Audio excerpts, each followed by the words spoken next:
Baik, Assalamualaikum warahmatullahi wabarakatuh. Di sini saya akan sedikit menjelaskan mengenai bagaimana caranya uji validitas dan uji reliabilitas dari data yang ada atau kuesioner yang ada. Nah, di sini saya mengambil contoh untuk menguji data-data nilai ekonomis dari topik B. Nah, sebelumnya itu lebih gampangnya kita pindahkan ke Excel dan kita jumlahkan nilai dari responden. Ini misal responden 1 memberikan nilai 4, 4, 5, 4 dari 4 pertanyaan yang ada di faktor nilai ekonomis. Di sini kan hanya 4 pertanyaan. Nah, kemudian dijumlahkan sekian. Nah, setelah itu kita pindah ke Minitab-nya. Nah, untuk uji reliabilitas dan validitas itu kita menggunakan Minitab ya, teman-teman. Dan di sini ada P1, P2, P3, P4. P1, P2, P3, P4 itu pertanyaannya. Jadi ini pertanyaan 1, pertanyaan 2, pertanyaan 3, dan pertanyaan 4. Untuk total nilai ekonomis itu, nah, ini itu merupakan total yang diberikan responden 1 dari 4 pertanyaan itu. Nah, pertama-tama kita akan menguji atau uji validitas. Nah, uji validitas itu dengan cara klik start, basic statistik, dan correlation. Nah, kemudian untuk variabelnya ini kita pilih semua variabel yang ada. Pertanyaan 1, P2, P3, P4, dan total nilai ekonomis. Kemudian select. Nah, kemudian method kita pilih percent correlation. Kemudian jangan lupa checklist display p-values, di mana nanti p-values-nya ini akan kita bandingkan dengan nilai sig alpha. Kita klik OK. Nah, di sini akan muncul output-nya, di mana nanti kita akan analisis uji validitasnya. Di sini ada P1, P2, P3, P4. Nah, untuk mengetahui untuk mengetahui kevalidan data, kita menggunakan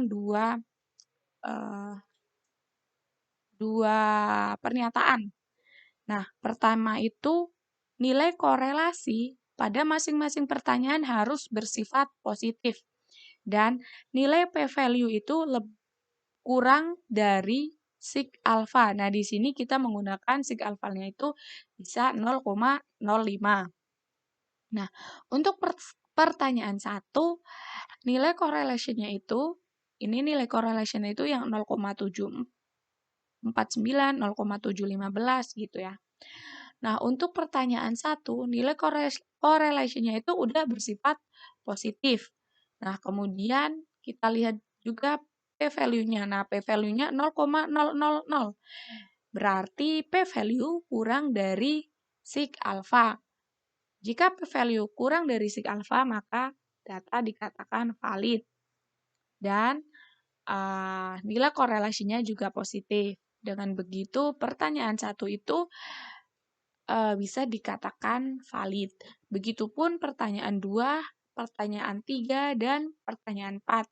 Masing-masing pertanyaan ini sudah bersifat valid. Nah, korelasinya itu udah positif dan p-value-nya itu kurang dari sig alpha. Nah, kemudian setelah data ini dari pertanyaan ini sudah valid semua, kita ke uji reliabilitas. Nah, sebelumnya jika salah satu atau beberapa pertanyaan itu tidak valid, kalian bisa mengubah sampel yang kalian gunakan untuk diuji kembali. Misal, di topik B itu kalian kan ada, kalau nggak salah, 300 lebih. 323 dikurangi dengan 2 berarti 120-an lah ya. 120-an. Nah, ketika minimal sampelnya kalian itu misal 100, nah kalian bisa oplos tuh mana sih kira-kira data yang bisa dihapus dan digantikan dengan data yang lain gitu teman-teman. Untuk lebih jelasnya mungkin bisa ditanyakan ke asisten. Nah, kebetulan di sini udah normal semua, maaf, sudah valid semua, jadi kita langsung ke uji rehabilitas. Nah, uji rehabilitas dengan cara klik start, multivariate, dan item analisis. Nah, di sini untuk variabelnya itu kita masukkan hanya variabel-variabel pertanyaannya saja. Jadi P1, P2, P3, dan P4 kita select. Kemudian masuk ke result. Nah, kita centang 4 dari 5 pilihan, yaitu checklist, correlation matrix, item and total statistik, crouchback alpha, dan item statistik, omitting item one at a time. Kita klik OK dan klik OK lagi. Nah, di sini kita abaikan saja. Nah, kemudian muncullah nilai dari crouchback alpha dari masing-masing pertanyaan P1, P2, P3, P4. Nah, untuk mengetahui reliabilitas dari sebuah pertanyaan atau sebuah data itu dilihat dari crouchback alpha-nya. Ada beberapa literatur yang mengatakan 0,6 itu sudah dinyatakan data itu reliable. Ada juga literatur yang menyebutkan 0,7 itu masih 0,7 itu baru dikatakan reliable. Jadi nanti teman-teman bisa konsultasikan dengan asisten masing-masing ya. Nah, di sini untuk crouchback alpha-nya itu rata-rata sudah di atas 0,6. Misal kalau saya menggunakan 0,6 untuk batasannya. Jadi crouchback alpha ini akan dibandingkan dengan itu 0,6 atau 0,7 itu sudah ketentuan. Jika menggunakan 0,6 berarti pertanyaan 1 itu udah dinyatakan reliable.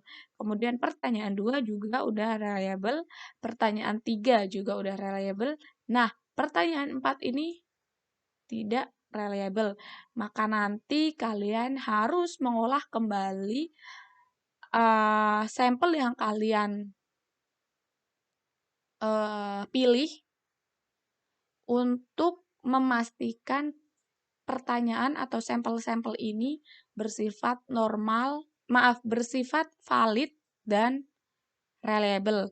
Maka semisal ada data yang kalian ubah, maka kalian akan harus mengulangi lagi di uji validitas. Gitu teman-teman. Misal nih, seperti ini, pertanyaan 4 nggak reliable. Nah, kalian kan harus ngolah lagi nih biar reliable tuh gimana. Nah, sebelum ke uji reliable, kalian harus uji dulu kevalidan dari data tersebut. Urutannya itu tetap dari uji validitas, kemudian uji reliable.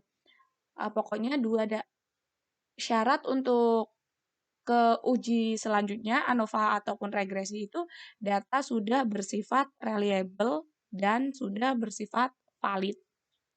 Nah, mungkin itu penjelasan dari saya. Apabila masih ada